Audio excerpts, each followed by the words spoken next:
नमस्कार। इस वीडियो में आप लोगों को मैं liberty general insurance motor claim कैसे करते हैं तथा क्लेम फॉर्म कैसे भरते हैं उसके बारे में बताने जा रहा हूं। तो आप सबसे पहले गूगल क्रोम पर चल दीजिए। गूगल क्रोम पर जाने के बाद liberty general insurance motor claim search कीजिएगा। इस प्रकार से liberty general insurance motor claim form search कर दीजिए। सर्च करने के बाद आपको ये एक पेज खुलेगा। पेज में देखिए आपको कुछ नंबर दिख रहा है 1800-266-5844। इस नंबर को आप टोल फ्री है कॉल कीजिए और साथ में अपने पॉलिसी कॉपी, आरसी कॉपी तथा ड्राइविंग लाइसेंस अपने साथ में रखिए। ड्राइविंग लाइसेंस को उसका जो नंबर है वो आपको पूछा जाएगा। जब आप इस नंबर पे क्लेम के लिए आप कॉल करेंगे तो कॉल करने के बाद जो असिस्टेंट है वो आपसे पूछेगा कि आपका गाड़ी कहाँ पर एक्सीडेंट हुआ, कैसे एक्सीडेंट हुआ और कहाँ से कहाँ जा रहे थे, वो सब जानकारी उनको दीजिए। जानकारी देने के बाद आपको जो ड्राइविंग लाइसेंस का नंबर पूछा जाएगा, ड्राइविंग लाइसेंस नंबर तथा एक्सपायरी डेट पूछा जाएगा। एक्सपायरी डेट आप उसे बताएंगे। एक्सपायरी डेट बताने के बाद आपको एक क्लेम नंबर दिया जाएगा। उस क्लेम नंबर को नोट करके रख लीजिए। क्लेम नंबर नोट करने के बाद इस प्रकार से आपको ये जो मोटर क्लेम फॉर्म आपने गूगल क्रोम से जो डाउनलोड किया है वो आपको दिखेगा। क्लेम नंबर आपको जब मिल जाएगा तो उस क्लेम नंबर को देखिए यहाँ पर भरने का दिया हुआ है, इस जगह पे आप भरेंगे क्लेम नंबर को, पूरा इसमें यहाँ पे भर दीजिएगा। ठीक है। और आपको पॉलिसी नंबर जो आपको पॉलिसी में दिया हुआ ये पॉलिसी नंबर है, इस पॉलिसी नंबर को इसमें डाल दीजिए। पॉलिसी नंबर डाल दीजिए। उसके बाद क्लेम नंबर को नीचे में डालेंगे और पॉलिसी पीरियड माने आपका पॉलिसी कब से कब तक का है, ठीक है, उसको डाल दीजिए। उसके बाद डिटेल ऑफ इंश्योर्ड और क्लेमेंट मतलब जिसके नाम पे गाड़ी है ना, उसका यहाँ पर डिटेल, नाम, पता, ठीक है, कौन से सिटी में है, कौन से राज्य में है, उसका पिन कोड क्या है। उसके बाद मोबाइल नंबर और ईमेल आईडी है तो बहुत अच्छा ईमेल आईडी यहाँ पर एंट्री कर दीजिए। ठीक है, ये सब आराम से करते जाए एंट्री। उसके बाद date of loss. Date of loss मतलब जिस दिन आपका गाड़ी एक्सीडेंट हुआ या चोरी हुआ या कुछ नुकसान हुआ उसको आपको यहाँ पे भरना है। तो जिस दिन हुआ यहाँ पर डिटेल डाल दीजिए। कितने समय हुआ यहाँ पर एएम या पीएम, पीएम को हो तो पीएम टिक कर देंगे, यदि एएम हो तो एएम को टिक कर देंगे। लोकेशन, जिस जगह पर आपका गाड़ी दुर्घटनाग्रस्त हुआ है उस जगह का यहाँ पर एंट्री करेंगे। सिटी, जो बड़ी सिटी रहेगी उसके आसपास का, ठीक है। स्टेट, जिस राज्य में आपका गाड़ी दुर्घटनाग्रस्त हुआ या चोरी हुआ, ठीक है, उसका पिन कोड, जहाँ पर आपका गाड़ी दुर्घटनाग्रस्त हुआ आपका पिन कोड डालेंगे। ठीक है। उसके बाद रोड टाइप, यदि आपका गाड़ी एक्सप्रेस वे हाईवे पे हुआ तो उसको टिक करेंगे। यदि हिल रोड पे हुआ तो हिल रोड पे टिक करेंगे। नेशनल हाईवे, नेशनल हाईवे टिक करेंगे। या किसी सिटी रोड पे हुआ तो सिटी रोड पे टिक कर देंगे। ठीक है। या अदर्स है तो यहाँ पर लिख देंगे। उसके बाद स्पीड ऑफ टाइम एक्सीडेंट, आपकी गाड़ी जिस समय दुर्घटनाग्रस्त हुआ उस समय आपकी गाड़ी का स्पीड कितना था उसको यहाँ पर आपको लिखना है। Type of loss, type of loss में देखिए ओन डैमेज। ओन डैमेज का मतलब होता है गाड़ी का सिर्फ दुर्घटनाग्रस्त होना, मतलब सिर्फ गाड़ी दुर्घटनाग्रस्त हुआ। यदि ओन डैमेज गाड़ी दुर्घटनाग्रस्त हुआ तो इसको टिक करेंगे। यदि आपको गाड़ी चोरी हुआ तो इसको टिक करेंगे यहाँ पर। और यदि कुछ भाग चोरी हुआ तो इसको टिक कर देंगे। यदि किसी व्यक्ति का मृत्यु हुई आपकी गाड़ी से तो ये टिक कर देंगे। ठीक है। और थर्ड पार्टी इंजरी है। थर्ड पार्टी इंजरी मतलब किसी अज्ञात व्यक्ति आकर आपकी गाड़ी से टकरा गया और उसके हाथ पैर फ्रैक्चर हो गए, तब की बात इसको टिक करेंगे। और यदि आपकी गाड़ी से प्रॉपर्टी डैमेज हो गया, थर्ड पार्टी प्रॉपर्टी के डैमेज का मतलब होता है कोई किसी स्कूल के दीवार से टकरा गया या किसी पुल से टकरा गया, तब इसको आप करेंगे। पर्सनल एक्सीडेंट है तो इसको करेंगे। ठीक है। उसके बाद purpose of which vehicle was being used at the time of accident, आप जिस समय गाड़ी का दुर्घटना हुआ उस समय आप अपनी गाड़ी को किस पर्पस से लेके जा रहे थे, निजी लेके जा रहे थे या बुकिंग लेके जा रहे थे, उसको आपको यहाँ पर लिखना है। उसके बाद नंबर ऑफ पर्सन ट्रैवलिंग, जिस समय आपकी गाड़ी एक्सीडेंट हुआ उस समय आपकी गाड़ी में कितने लोग बैठे थे, इसको लिखना है।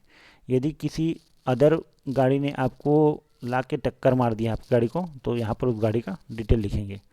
उसके बाद जिस व्यक्ति के कारण दुर्घटनाग्रस्त हुआ है उसका यहाँ पर डिटेल, ठीक है, किसी थर्ड पार्टी कारण उसका नाम, नंबर यहाँ पे आपको एंट्री कर देना है। उसके बाद आते हैं डिस्क्राइब कॉज ऑफ लॉस, मतलब दुर्घटना कैसे हुआ, इसको आपको यहाँ पर लिखना है। मान लीजिए आप अपने निजी कार्य से बाजार जा रहे थे या अपने निजी काम से किसी शहर जा रहे थे और गाय को बचाते हुए आप डिवाइडर पर टक्कर मार दी, तो इसमें लिखना है कि मैं निजी काम से जा रहा था और गाय को बचाते हुए या जानवर को बचाते हुए मेरी गाड़ी जो है डिवाइडर पे टकरा गया। ठीक है, ये लिख देंगे।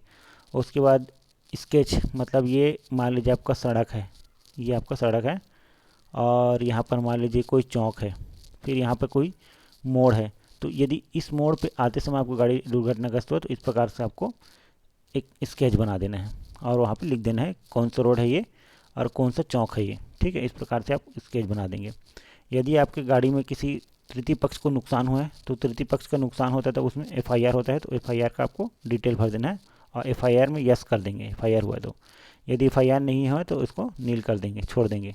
और यदि हुआ है तो आपको यहाँ पर डिटेल्स भरते जाना है, डेट भरना है और जिस पुलिस स्टेशन का है उसका नाम लिखना है, शहर का नाम, राज्य का नाम लिखना है। ठीक है, उसके बाद देखते हैं व्हीकल डिटेल्स। व्हीकल डिटेल्स का मतलब होता है गाड़ी का रजिस्ट्रेशन नंबर। जैसे मान लीजिए गाड़ी का नंबर CG04 ABCD 1 2 3 4 5 है, तो इसको आपको CG04 ABCD 1 2 3 4 5 इसको भरना है। उसके बाद मेक, आपका गाड़ी कौन सा है, टाटा, महिंद्रा या फिर मारुति जो भी है। उसके बाद मॉडल, महिंद्रा का मान लो बोलेरो है तो बोलेरो लिख देंगे, मारुति का बलेनो है तो यहाँ बलेनो लिख देंगे। ठीक है, यहाँ पे चेचिस नंबर पूरा लिख दीजिए, यहाँ पे इंजन नंबर पूरा लिख दीजिए। ओडोमीटर रीडिंग मतलब जिस समय आप गाड़ी चल रही थी उस समय आपकी गाड़ी पे ओडोमीटर मतलब माइलोमीटर में कितना किलोमीटर चला हुआ है। जैसे मान लीजिए 1,02,000 चला है तो 1,02,000 या 10,000 चला है तो 10,000। ठीक है, उसके बाद कलर, आपका गाड़ी का कलर कौन सा है, डेट ऑफ रजिस्ट्रेशन, आरसी में लिखा रहता है डेट ऑफ रजिस्ट्रेशन, जिस दिन आप गाड़ी खरीदे हैं उस दिन का आपका डेट लिखते हैं यहाँ पे। आरटीओ, कौन से आरटीओ को बिलोंग करता है, मान लीजिए CE06 है तो महासुंद आ जाएगा यहाँ पे, मान लीजिए CE04 है तो रायपुर आ जाएगा। ठीक है, व्हीकल क्लास, आपकी गाड़ी टू व्हीलर है तो टू व्हीलर पे टिक करेंगे, और यदि आपकी गाड़ी कार है तो कार पे टिक करेंगे। और यदि कमर्शियल व्हीकल है, कमर्शियल व्हीकल मतलब व्यापारिक वाहन, ट्रक, मैक्सी ट्रक या पैसेंजर व्हीकल, तो यहाँ पर उसका नाम लिख देंगे, पैसेंजर व्हीकल का नाम या ट्रक का। ठीक है, उसके बाद ड्राइवर डिटेल्स। ड्राइवर डिटेल्स का मतलब ये होता है जिस समय गाड़ी दुर्घटनाग्रस्त हुआ उस गाड़ी को कौन चला रहा था, उस चालक का नाम लिखना है पूरा यहाँ पर, उसका डेट ऑफ बर्थ डाल देंगे। उसके बाद रिलेशनशिप इंश्योर्ड मतलब जो चालक है उसका वाहन मालिक से क्या रिश्ता है, पुत्र है कि उसका रिश्तेदार है कि पेड ड्राइवर है, तो यहाँ पर उसको विवरण लिखना है। जो गाड़ी चला रहा था वो मेल है फीमेल है, इसको टिक कर देंगे। उसके बाद वो कितना तक का पढ़ा है, 10वीं तक पढ़ा है तो 10वीं तक कर देंगे। ठीक है, वो जितना ही पढ़ा हो। उसके बाद उसका कॉन्टैक्ट नंबर डाल देंगे यहाँ पर, ईमेल आईडी है तो ठीक है और नहीं है तो कोई दिक्कत नहीं है। ड्राइविंग लाइसेंस नंबर अवश्य भरिएगा, पूरा भरेंगे यहाँ पे, पूरा 16 डिजिट का जो ड्राइविंग लाइसेंस नंबर है उसको भर देंगे। यहाँ पर डेट ऑफ इशू, जिस दिन उसका ड्राइविंग लाइसेंस इशू है उसका डेट, फिर उसका एक्सपायरी डेट यहाँ पर भरेंगे। आरटीओ, जिस आरटीओ से उसका ड्राइविंग लाइसेंस इशू किया गया है उसको आप यहाँ पर लिखेंगे। मान लीजिए उसका ड्राइविंग लाइसेंस CE06 से स्टार्ट हो रहा है तो CE06 का मतलब होता है महासमुंद लिख देंगे यहाँ पे। वो ड्राइविंग लाइसेंस के नीचे में लिखा रहता है इश्यूइंग अथॉरिटी करके, वहाँ पे जिला का नाम लिखा रहता है, महासमुंद, रायपुर, दुर्ग, इस प्रकार से आपको लिखा रहता है, तो उसको आप यहाँ पे इश्यूइंग अथॉरिटी में भर देंगे। ड्राइविंग लाइसेंस का प्रकार, यदि आपका ड्राइविंग लाइसेंस लर्निंग है तो इस पर टिक करेंगे, और यदि आपका ड्राइविंग लाइसेंस परमानेंट है तो आप इस पर टिक कर देंगे। ठीक है, फिर उसके बाद आपका ड्राइविंग लाइसेंस का जो क्लास है, अलग अलग क्लास होता है। आपको बाइक चलाने का लाइसेंस मिला है तो बाइक चलाएंगे, ठीक है, उस पर लगा देंगे। और LMV मतलब होता है लाइट मोटर व्हीकल, तो लाइट मोटर व्हीकल इसमें टिक कर देंगे। यदि आप कमर्शियल गाड़ी चलाते हैं तो इस पर टिक कर देंगे, उसमें लिखा रहता है। तथा उसमें यदि इंडोसमेंट होगा तो इसको आपको लिख देना है। इंडोसमेंट का मतलब होता है कि आपको और किसी एड के यहाँ क्या, एड मतलब LMV चला रहे हैं उसके बाद उसमें यदि ट्रांसपोर्ट एड करवाएं तो इसको इंडोसमेंट डेट को यहाँ पर आपको लिखना रहता है। अच्छा, आपकी गाड़ी से मान लीजिए किसी तृतीय पक्ष को नुकसान हुआ या कोई आके आपकी गाड़ी से टकरा गया जिससे आपको उसका पैर फ्रैक्चर वगैरह होगा, तो उसका नाम लिखना है, जितने लोग भी हैं। सीरियल नंबर 1 यहाँ डाल देंगे, ठीक है, यहाँ 1 डाल देंगे, यहाँ उसका नाम लिख देंगे, और जो वो बैठा था गाड़ी में या नहीं बैठा था तो उसका एंट्री करना है, उसका पता लिख देंगे, कॉन्टैक्ट नंबर लिख देंगे। वो इंजरी है कि उसको किस प्रकार का नुकसान हुआ है वो लिख देंगे। ठीक है, इस प्रकार से आप यहाँ पे, फिर वो हॉस्पिटल में एडमिट है तो हॉस्पिटल में एडमिट अटेंडेंट डॉक्टर का नाम, और उसके बाद कोर्ट का कोई डिसीजन वगैरह है तो उसको लिखना है आपको। उसके बाद सबसे नीचे चले जाइए, यहाँ पर प्लेस डाल दीजिए जिस जगह पर आप क्लेम फॉर्म भरें, जिस दिन क्लेम फॉर्म भरे, यहाँ पर उसका सिग्नेचर और यहाँ पर उसका नाम। ठीक है, इस प्रकार से आप ये क्लेम फॉर्म अपने भर लिया है। क्लेम फॉर्म भरने के बाद आपको क्लेम फॉर्म के साथ आपको क्या क्या देना है, सबसे पहले पॉलिसी कॉपी देनी है, उसके बाद RC कॉपी देनी है, और ये जो क्लेम फॉर्म भरे हैं उसकी कॉपी पूरा हार्ड कॉपी देना है, और यदि FIR हुआ तो FIR कॉपी देनी है, ड्राइविंग लाइसेंस कॉपी देनी है, और एस्टीमेट का मतलब ये होता है कि जिस गाड़ी का दुर्घटनाग्रस्त हुआ है उसको गैरेज में शिफ्ट करने के बाद गैरेज वाला आपको एक एस्टीमेट देता है, उसको आप भर के देंगे। ये सारे कॉपी के साथ आप इसको सर्वेयर को दे दीजिए, आपका क्लेम सेटल हो जाएगा। तो वीडियो देखने के लिए आपको धन्यवाद, तथा जिन्होंने चैनल सब्सक्राइब नहीं किया प्लीज़ चैनल को सब्सक्राइब कीजिए। Thank you.